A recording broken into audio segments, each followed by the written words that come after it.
This was it. This was the opportunity I'd been waiting months for. Maybe a lifetime.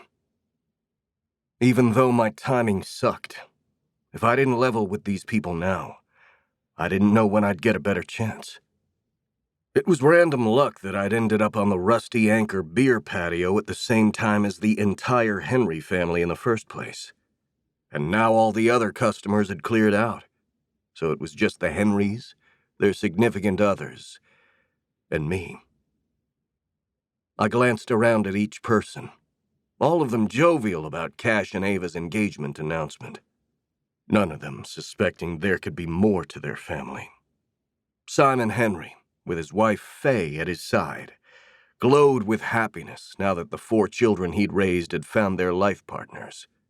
Hayden with Zane, Holden with Chloe, Seth with Everly, and Cash with Ava. I stepped up to the group, between Ava and Hayden, and across from Simon Henry, my heart about to hammer right out of my chest. "Hey, everyone," I said above their conversations. "I'm sorry to intrude on a private family moment, but I have something I need to say." The Henry family quieted relatively quickly, expectant smiles and welcome expressions focused on me. That would change in a heartbeat. I cleared my throat.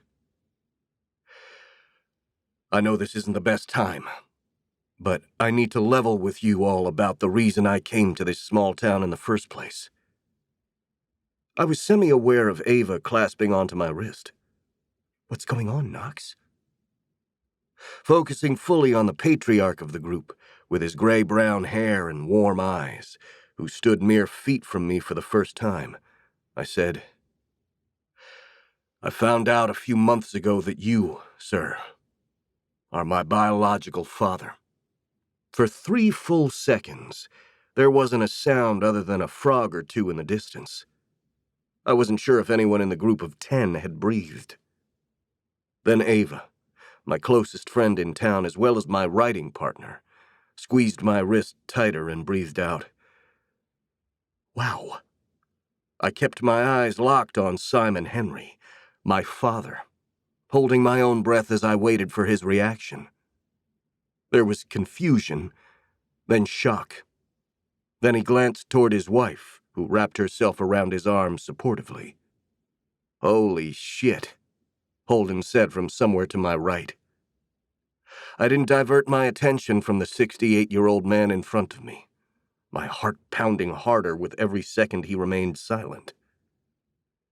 Finally, with the slightest tilt of his head, he said calmly, "Who is your mother?" "Janet Breckenridge." Simon blew out a sharp breath, and his gaze became unfocused, his eyes widening. "I didn't think anything of it when I heard your last name." "It's a common name," I said. "You know this Janet Breckenridge, Dad?" Seth asked. Seth was the second oldest of my half-siblings. I'd gotten to know him over the past 3 months, and considered Holden, the third oldest, a friend. I was older than all of them, even Cash, who'd only recently become civil toward me. He stood on the other side of Ava, and I didn't have to turn my head in his direction to sense the antipathy emanating from him. "I did," Simon answered. "How old are you, Knox?" "I turned 42 in February."